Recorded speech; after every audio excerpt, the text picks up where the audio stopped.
Welcome to a brand new edition of Bleav in Carolina Panthers here on Bleav Podcast Networks. I'm your host, Desmond Johnson. Changing it up a little bit this week. Jonathan Stewart, he'll be in the house sometime eventually during this broadcast, I'm pretty sure. Schuyler Callahan's on assignment this week. Got two huge special guests tonight. We've got from the Man Rush, Kevin Avery, and we got Rashad from the PNP Podcast. Let's go ahead and get into it. It's the second week of training camp in Charlotte for the Panthers. We'll talk about that. We'll talk about the Hall of Fame. Who's next to get in from the Panthers? Do we have a first ballot Hall of Famer?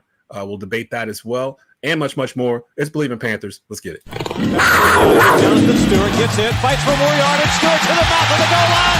Touchdown! Wow, that's just pure Stewart right there. That's a big-time run by Jonathan Stewart.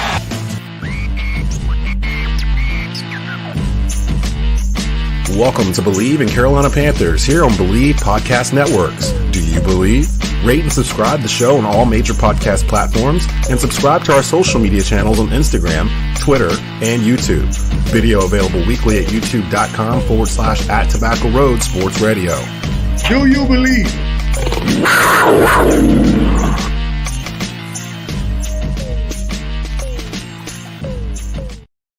And we are back for the Bleav in Panthers podcast here, August 7th, 2024, knee deep in training camp.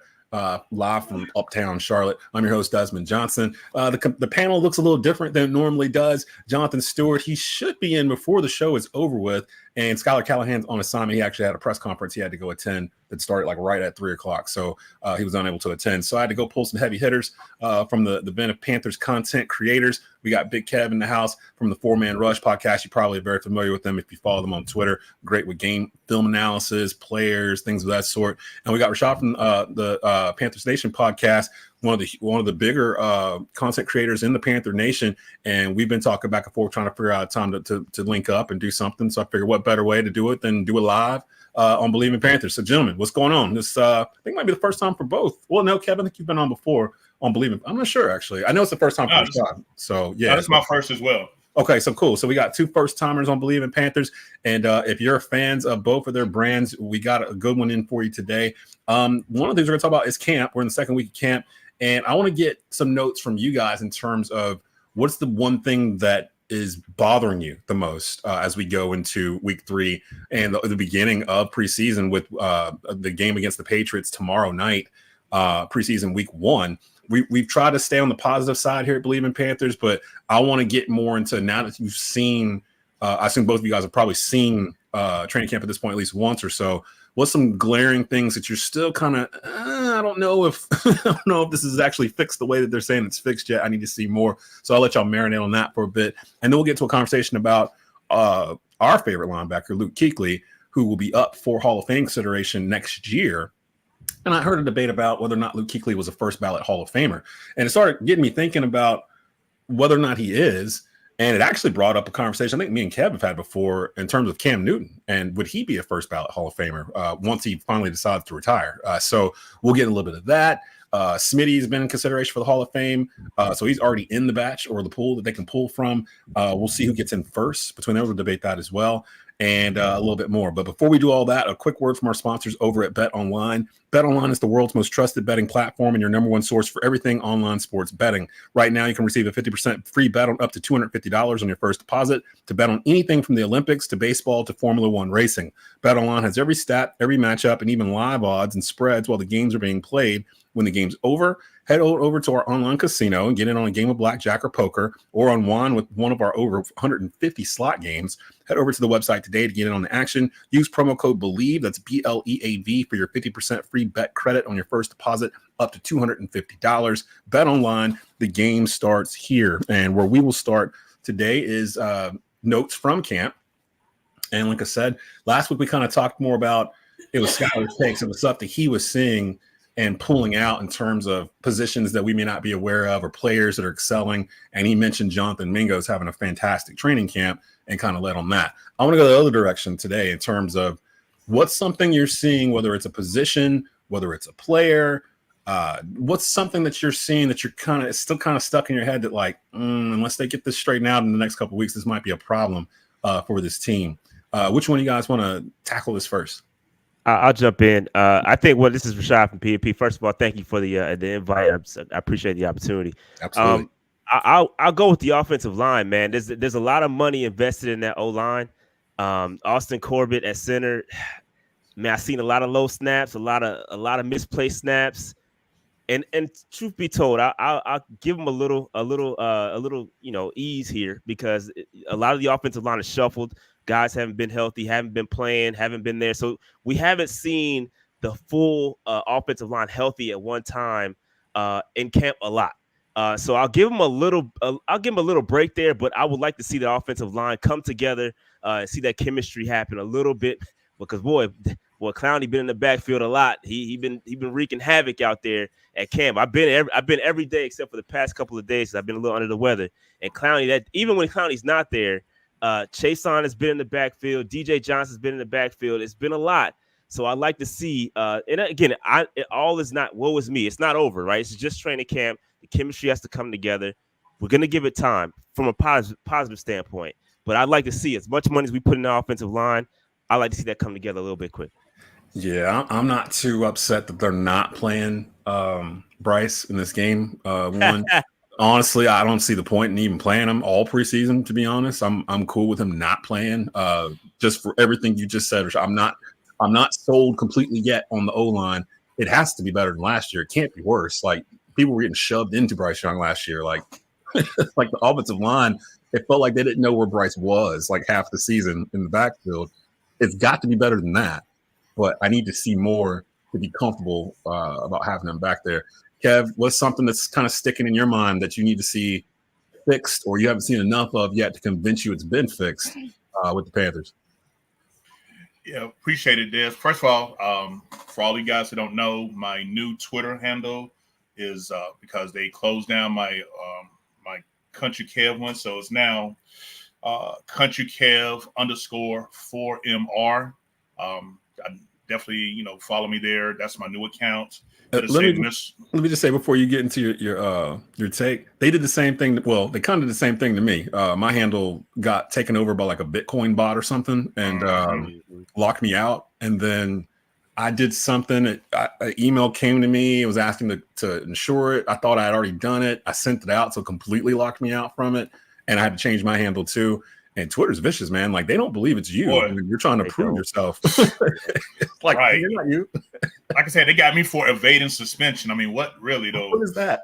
Yeah, but yeah, it's Mr. _ Panthers and Trucking is my name. You'll see. Just want to throw that out because I know a lot of people are like, man, what happened to you on Twitter? And I had to get a new page, so let me just put that out there. Me being a trench guy, Shot took my thunder about the O-line. My bad. But my bad, yeah. nah, you're good. You're good. Only thing I will say, the reason why I'm the most patient is because offensive line, because it's 5 guys working in unison, it's going to take the longest to get the chemistry, but it's definitely some room to kind of like raise the eyebrow like you the Rock looking at them like, what's going on. But another position group that I'm looking at and, being in the chat with Monty, I hear about it, is the cornerbacks. For the Panthers right now. Ooh, yeah. We've been having the whole Stephen Gilmore thing hang over our head. Is he coming or not since right before the draft? He's still unsigned. Heard it's a money thing. But, J.C. Horn, for the most part, he's had his moments, looking good. But it's never a question about his talent. It's just pretty much about, can he sustain availability? Can we get 14 plus games of healthy J.C. Horn? If we do, possible Pro Bowl type season for him.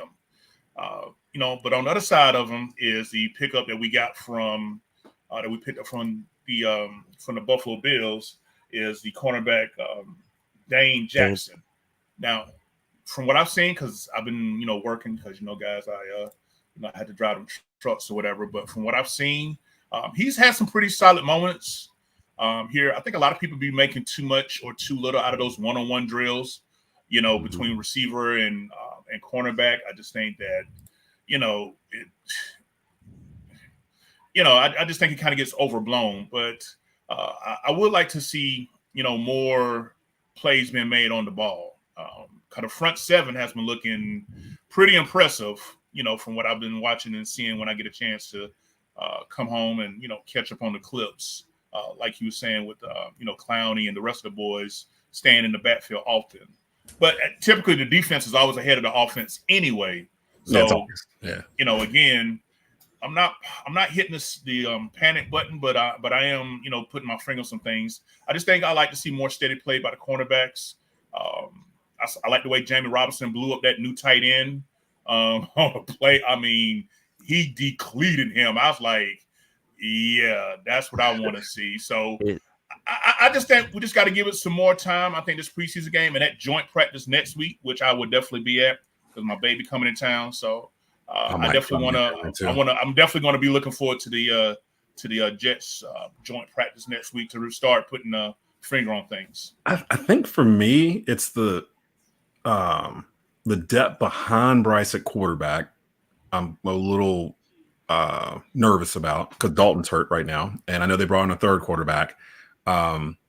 But if Bryce isn't out there, then this kind of pooches the whole deal, really. Like if we're at a point where we're playing with Andy Dalton with this regime, then something bad happened with Bryce. So I'm a little worried about that. You guys touched on the secondary. I'm wondering why Stephon Gilmore hasn't been signed yet by anyone. Like he's still floating out there, and I know he's 32, I think. He's up there for a football player in age, but I mean, he was just the defensive player of the year 4 years ago or whatever it was, 2019, I think. So, I mean, and he played with us that year. And actually, our defense was fairly good secondary-wise with a bunch of parts to Stephon Gilmore at that point, Dante Jackson. So, I mean, I don't know what they're waiting on. The note was that they were going to wait till after the draft before they decided to do anything regarding him. And honestly, every day that goes by, he gets cheaper and cheaper because nobody else is really signing him for whatever reason. So, another thing, too, that I didn't realize because of where we finished last year, we're first on the waiver wire. So with Dan Morgan, his strength is scouting, but not college scouting. Apparently his strength was pro scouting. When these waivers happen and these guys get let go of teams during training camp or during the season or whatever, he excels at pro scouting and figuring out pieces that fit well with your team, which explains a lot in terms of the guys that he was pulling off the street last year as assistant GM that he was able to plug and play into our system pretty seamlessly. And I always wonder, like, well, how is he doing this? Like with these random dudes off the street, that's his thing. That's kind of what he does. So he may be just waiting for cuts, after like preseason game 2 to fill in the gaps in secondary and linebacker and these other spots where there may be some holes lacking there. So that's it right now. And plus, everyone just temper your expectations. It's preseason. It's week 1 of preseason at that. We're not even going to see Bryce throw football. I don't know how long we're going to see the starters play tonight or tomorrow night at all, really. So game 2, they'll probably implement a little bit more of what they want to try to do. And I don't know if teams have started to switch over to treating game 3 like they used to treat game 4, where it's like the people that aren't going to make the roster are pretty much out there playing, or if they're treating game 3 as a dress rehearsal and then going into the regular season. So some teams seem to do it differently. But it feels like Panther Nation, you guys tell me, it feels like Panther Nation's a lot calmer at this point this year than last year, where I think we I can speak for Bleav in Panthers, but we were all overjoyed that we no longer had Matt Rule. So I think it made us do like this when it came to what was going on the sideline. Give me your thoughts on the difference that you've seen at these training camps between last year's regime and this year's regime, and how can you tell a palpable difference in how things are running with the new regime in there? Yeah, so I've been out there and I haven't seen a stark difference. To me, I don't know, maybe I'm not looking that deep into it, but I haven't seen too much of a difference. It does seem, pretty quick paced, pretty intentional with what they're doing. But I haven't seen too big of a difference between what was done last year and this year. I will say, in regards to Panther Nation, I think we're all just damaged at this point, right? I think we're all just like, hey, man, look, we've taken so much that we don't want to jump out the window and say, hey, we about to go 10 and whatever. Like everybody's just kind of like, all right, let's just see let's wait and see. And I think that's the right approach. I don't think anybody's out here claiming, playoffs or division or anything like that. And that's the right approach. Like, let's just sit back. Let's see what we got. I think we're heading in the right direction. I'm happy. I think I'm happy in what I've seen in Canales. I'm happy what I'm hearing from Canales. He not only just talking the talk, but he's leading with his actions, right? And going back to what you said about Dan Morgan and his ability to kind of find, some of the talent at the bottom. You're seeing that, right? The bottom of this roster is churning. I mean, every day you check that transactions list. It's just move after move after move after move. And I like that. Let's keep listen. We're not gonna have the answers, right? Let's just keep going, keep seeing until something sticks. And so hopefully, eventually, we end up landing Stephon Gilmore. But again, I like where we're going. Tempered expectations, and I think Panther Nation is we're just waiting to see. Kev, your thoughts on that real quick? Yeah, being a veteran, I can definitely relate, to what PTSD looks like. And definitely, with the Panthers, Panther traumatic syndrome is definitely a real thing. Y'all know me over the years. I'm always the most optimistic. I'm always finding the silver lining. Now I've been humbled. Back-to-back years of Matt Rule and Frank Reich have humbled me considerably. So I'm not negative, but I am cautiously optimistic. I'm just more in a wait and see, type thing. Deep down inside, I want to feel like that, hey, every year it's like 3 or 4 teams that didn't make the playoffs make it, that you didn't see it coming. And, but I was like, nope. My emotions as a fan have been beaten up enough. So I'm just going to wait and see and just let it all play out. But I definitely think that with the coaching staff, the energy, that I've been seeing when I catch clips of content, like Shad said, is really not much of a difference from last year. But I just think that the vibe that comes from it is different from last year. Like you could tell that the players are really buying in to the schemes and the schematics, that Coach Canales is doing. You could definitely tell Evero coming back for a second season, that defense, for what it is from right now, it looks like, they're trending in the right direction where they could have a lot to say, with this upcoming season. So that's how I feel about it. And coming into the party fashionably late, but always on time is the Panthers' all-time leading rusher, Jonathan Stewart, in the house. Stu, I went and grabbed my good friend Kevin Avery from the Man Rush brand. They do a lot of Panther analysis online on Twitter, game film, stuff like that. They're really knowledgeable. It's a group of guys that got together a couple years ago to do that. And I grabbed Rashad from the PNP brand, the Panther Nation podcast, one of the larger, both of them actually, one of the larger Panther content creator brands that are out there. So brought them both in, and we're just sitting here talking about some stuff in terms of we can't this season. Is there anything you're still really worried about that carried over from last season that you still need to see if they've fixed it or not? And what's that you're looking for in preseason? I mean, really and truly, man, just want to go out there. I wanted to see them go out there, and just have a sense of urgency on both sides of the ball, right? I want to see certain guys stand out in the sense of how they play, their energy level. Because, I mean, you got guys like Frankie Louvu last year on defense, who's no longer with us. That's a guy that brought the energy.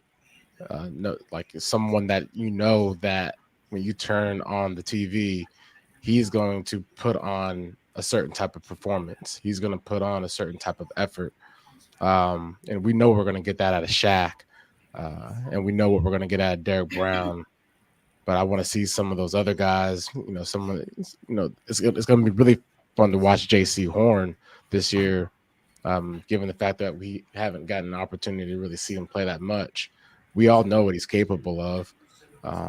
So just seeing guys rise up to a standard that will give us a chance, and coming off of last year, there's nowhere but to go up, right? Right. And I'm excited to see the new additions on offense, Robert Hunt, Damian Lewis. Like, these guys are coming in with the mentality that, hey, I'm coming in here to fix the situation from last year. And if I'm you can just see it, right? So I went to the Clemson practice, and just hearing all the things that, coming out of practices, especially yesterday, they had a great showing on offense. And it starts at the offensive line. It starts there. They have to bring the energy every single day.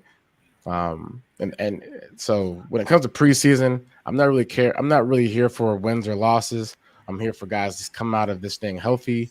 I'm here to see guys with a spark. I'm here to see guys bring the energy. And that energy has to be something that aligns with winning. And it has to be aligned with, the culture of, what they're trying to create there. And it's guys that play hard and play smart. Let me ask all three of you real quick before we move to the thing. Do any of you care to see Bryce Young play any preseason snaps whatsoever? No. I mean, I would. I ain't gonna lie. I would like to see it, but if and only if we can get some good protection, bro. Because like I said, what I seen in camp, I seen some chinks in the armor, right? And so, if we're not gonna protect them, then absolutely not. But if we can get some continuity up front and get all the guys to play, then I would like to see them. Just because, listen, there's nothing like game snaps. You can't replicate it, right? You got to get out there and get something. Just even if it's just one drive, right? If you're gonna hand it off for a time, just something, so that we can see him behind that O-line and see him protected. Maybe it can kind of carry over into the season. So I would personally, but I can see the argument against it as well. That's actually a good question for you, Stu. How much is preseason reps? How much does that carry over into the regular season? Because we hear that a lot. What Rashad said, and we all kind of subscribe to it. They need to get some reps in preseason, but do they? Because New England, Bill Belichick was infamous for this. He wouldn't play really any of his starters, and he treated the first 4 games of the regular season kind of as preseason to kind of get his team going. They'd be like 2-2 or whatever, and then they would go win 8 games in a row or whatever it would be.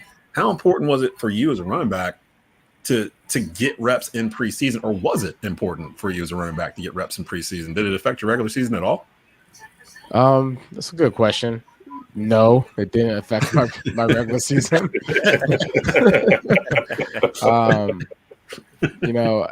If you recall, I actually sprained my ankle against the New York Jets, high ankle sprain, in a preseason game. And so those are the things that you fear, right? As a player, I've worked my tail off all off season, training camp, and going out there to play a fake game that does not count and getting hurt is what you don't want. Yeah, them tackles ain't fake. And them tackles ain't fake. But there's a lot of good that can come from preseason though. On the flip side, which is, hey, can I still play? I mean, my mentality going into training camp every year is, dang, Stu, do you still got it? And you don't really know until you actually play another team. And so those types of things, are important for the confidence level. But it's that slippery slope, man. Like, I ain't trying to go out there and get hurt either. Right. So one of the things that I do like is, the weeks that you practice against another team, right? Those weeks are like, hey, I'm going to practice. We're going to practice against another team. I don't really want to play against the team, though. You know what I'm saying? So, get the reps, get the feel, get the vibe. I just want to stay healthy. So that's just a tricky question.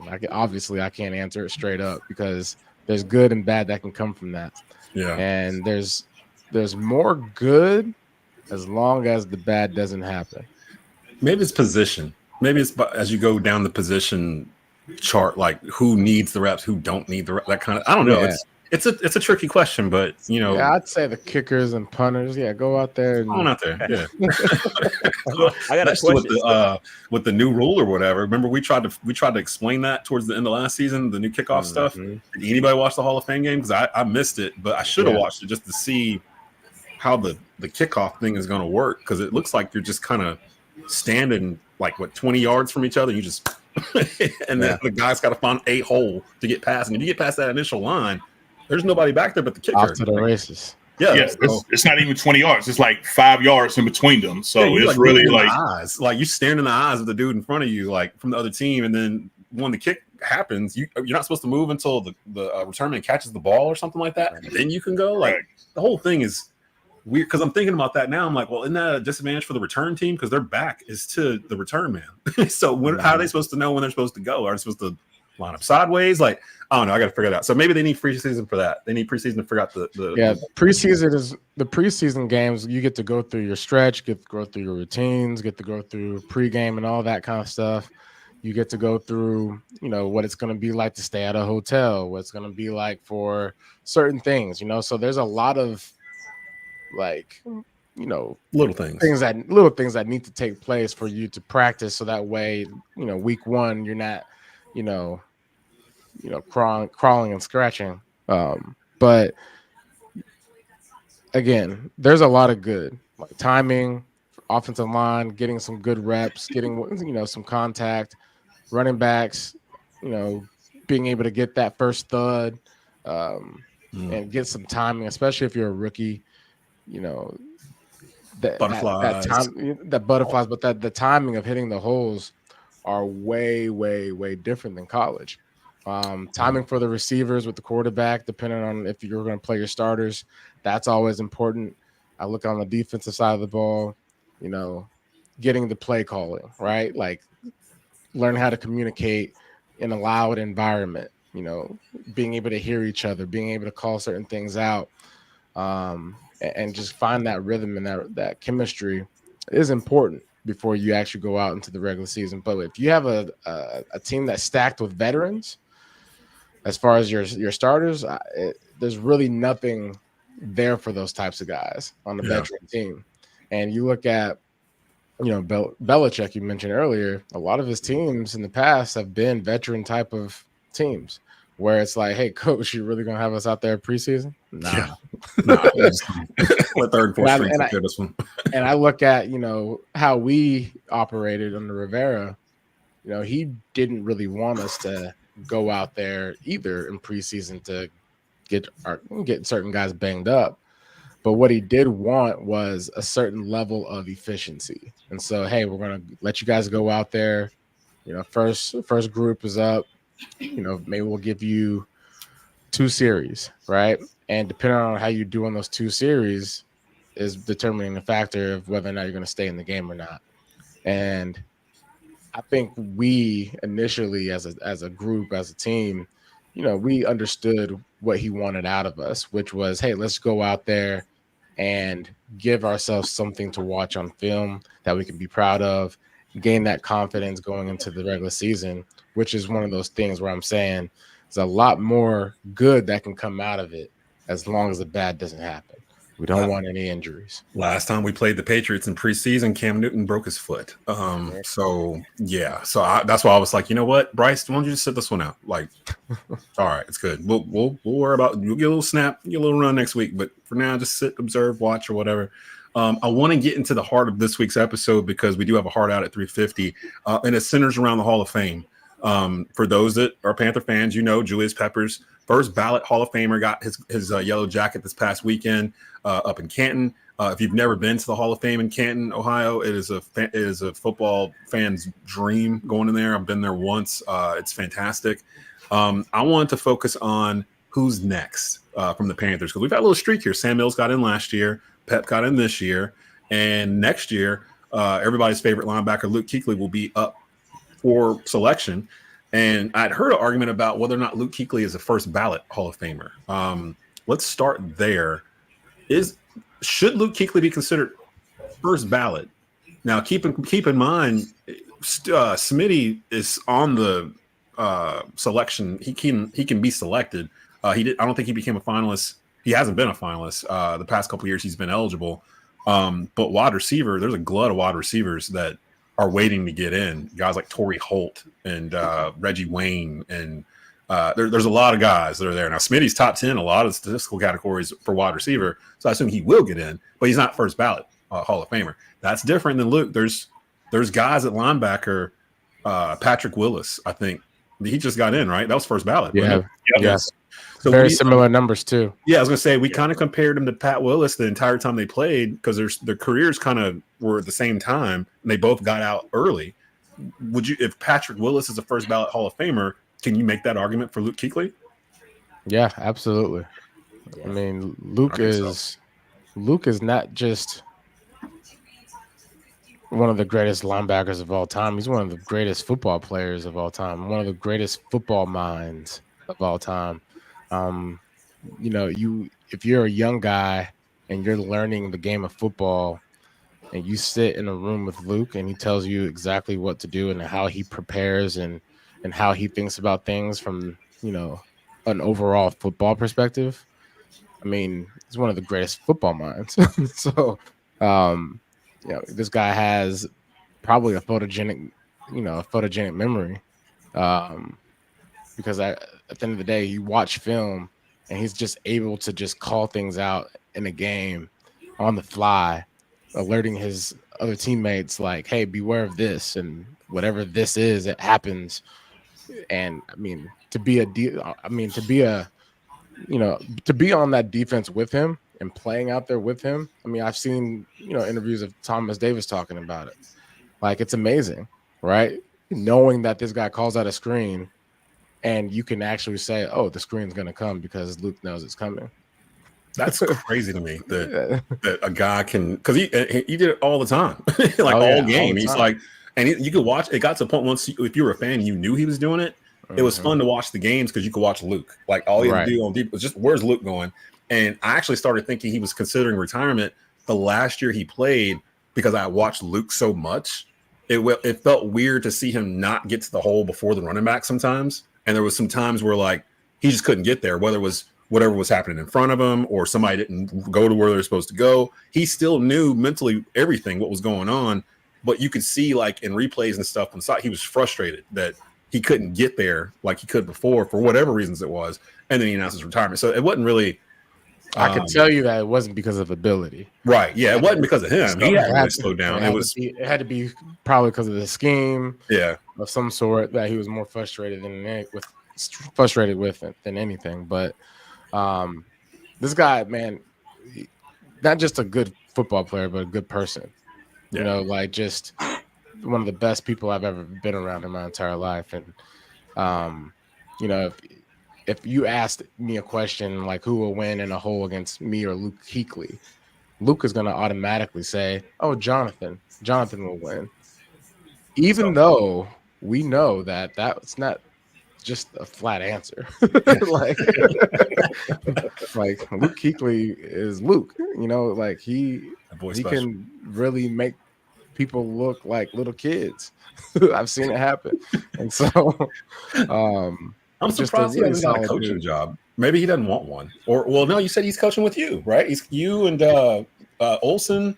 Y'all are coaching middle school football. Yeah, we're coaching middle school football. It's actually really fun. It's kind of like old times again. Man, I feel bad for the middle schools that show up and see y'all see that coaching staff roll up with you and Luke Kuechly and Greg. They're like, what are they doing here? They're not supposed to be here. They don't even go to the school. Coaches now. I think he's a first. I think he is deserving of a first ballot. And going on Smitty, man. Smitty, I'm biased because I know Smitty, and this man is one of a kind. He's one of one. His heart is one of one. The way he plays is one of one.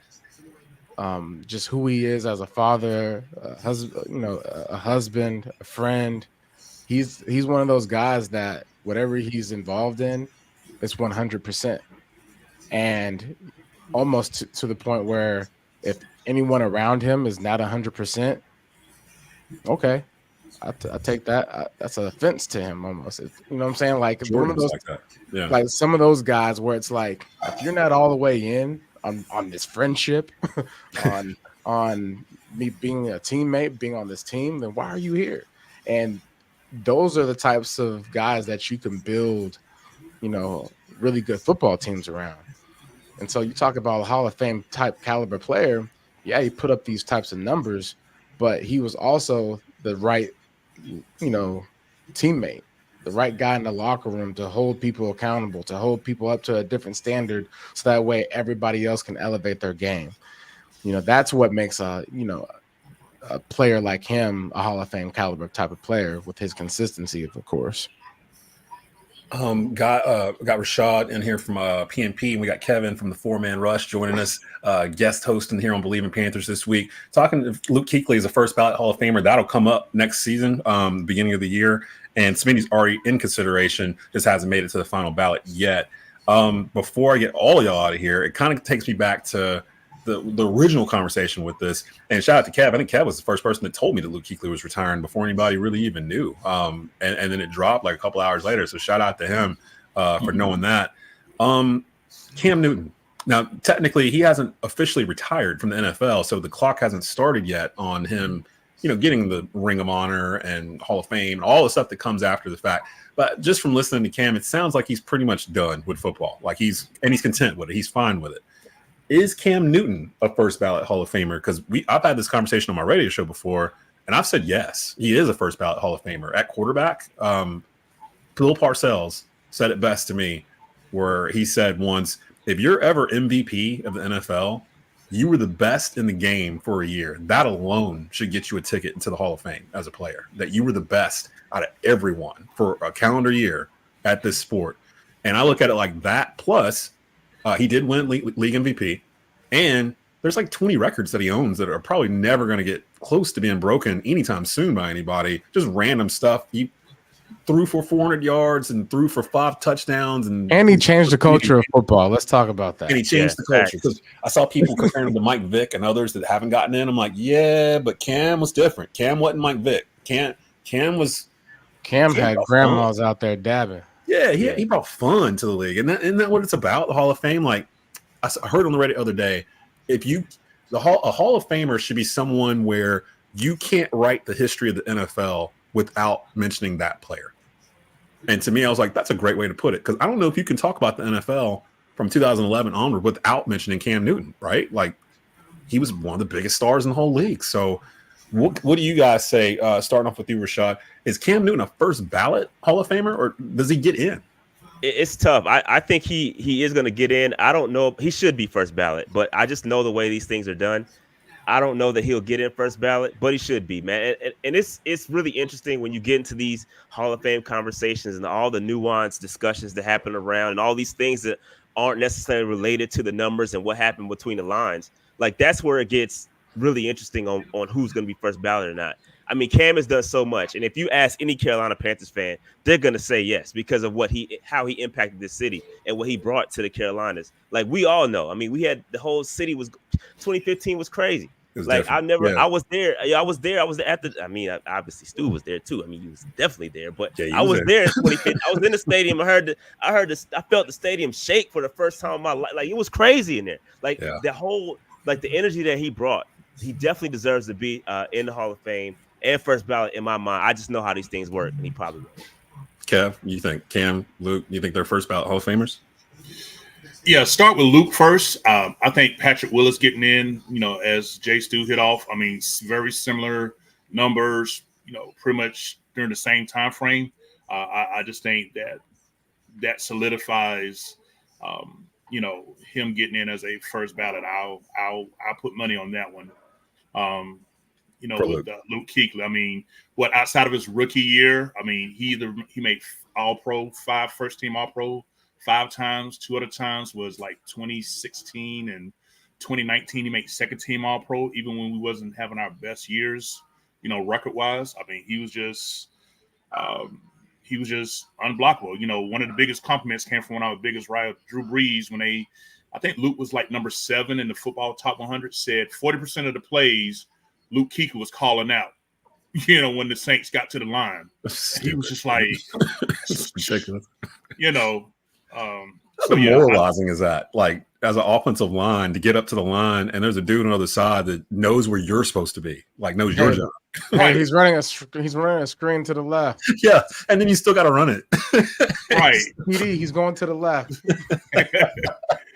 Yeah. So I just think Luke gets in on that alone here. As far as Cam, without trying to be a Panthers fan about it, I think he is worthy of first team.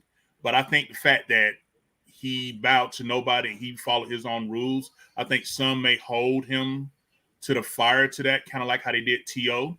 Oh, the media.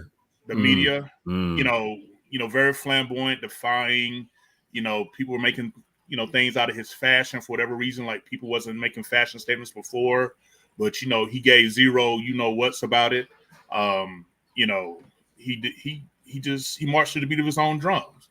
and like I said, he was a culture changer, kind of like how Allen Iverson did it, when he first came into the league. Cam did the same thing for the NFL, and in my generation, me being 45, my opinion, I just really feel like, he just changed the energy and the whole vibe, even before 2015, with the giveaway of the footballs, the first down dance. Like, I was seeing people who I thought wouldn't care nothing about the Panthers doing things that, Cam Newton had did, you know what I'm saying? And the whole country dabbing for like a calendar year. And like what, 90-some-year-old Betty White, you know what I'm saying? Yeah, Betty White dabbing on national television. Like, what are we doing? What happened? But that was a time to be alive. So I think both of them should be. Now, both of them won't be first ballot Hall of Famers. I think Luke has the better chance just because of what you just said, Kev. He had a better relationship with the media. Everyone kind of respects his football acumen and his mind. And his resume speaks for itself. He was a Defensive Player of the Year. He was Defensive Rookie of the Year, All-Pro, like I think 7 times you said. 7 times, yep. Yeah, and he only played 9 years, I think it was. So 8 years. So 7 of the 8 seasons he played, he was All-Pro at his position, at middle linebacker, which many consider to be one of the hardest positions on the field in terms of what you're doing. You're a quarterback in the defense. So, and those Carolina Panther defenses during the time after they drafted Luke until he retired, typically were going to be top 10, top 12 defenses because of him and TD in the middle of it, kind of directing, trapping, doing whatever. And Luke just being the maestro, so to speak, with it. I think Luke's going to get in first ballot. I know people are saying he ain't, but I think he will. Cam, it just depends on when he decides to retire. I don't know why he hasn't put those papers in with the NFL yet, but he hasn't. So the clock hasn't started with him, because I've seen people ask, well, why isn't he on the Ring of Honor? It's been a couple of years. Because he's not officially retired. He's still technically an available player in the NFL. So we'll see what happens with all of that there. Before we get out of here, because again, we have a hard out today, right now, matter of fact. Stu, we were talking about, I may slip down to training camp next week. Where are you gonna be at? Because I might try to link up. I will be here, brother. Okay. Because we may be doing this from Charlotte next week. I don't know. Depends on if I get back from the beach. I'm actually supposed to leave for Myrtle tomorrow in the middle of Debbie. So we'll see what happens. Because I'm trying to plan like. I think I'm gonna take 40 all the way to Wilmington and then take 17 all the way down the coastline. So I'm kind of driving around it because it's supposed to go inland, but they don't know. I've been watching this for 3 days since I didn't know the weather, and so I booked it, and I'm like, wow, this hotel room is really cheap for August. What is going on? And then I immediately turned on the weather after I booked it, and I saw it. I was like, oh, and it's Airbnb, so it's non-refundable, and I'm just like, oh my gosh. So we'll see. We're supposed to be back Sunday. You might want to just stay at the house. I can't swim, and but it looks like it's gonna go west of Myrtle, kind of, when it comes back on. So we'll see if in fact it does that. So if I'm here next week, then we'll do Bleav Panthers. And we'll try to maybe link up down in Charlotte, because I think the Jets are coming next week, right? Yep. And the Jets practice is the Thursday. The Jets practice is the Thursday, and then the game is that Saturday. Okay, so the Jets practice is the 15th, and then the game is Saturday the 17th. So I'm looking at Thursday the 15th to come down. And I'll talk to you, Stu. We'll figure it out, see what that is and how that can work out. But we are up against it. We got to go. Shout out to Rashad from PNP for coming through. Shout out to Kev for coming through from the 4-Man Rush. Definitely to bring you guys on. Clearly, everybody loved having you guys through on this crossover edition here from your respective fan bases. So definitely shout out to helping us out while Schuyler got pulled away on business. So that's going to be it for us for Bleav in Panthers for the week of August 7, 2024. Panthers taking on the Patriots Thursday night. No Bryce Young, so if you don't see him out there, don't get scared or worried. They've already announced he ain't playing a minute tomorrow. So enjoy the backups and enjoy watching some of that. We'll have some analysis of that when we get back next week.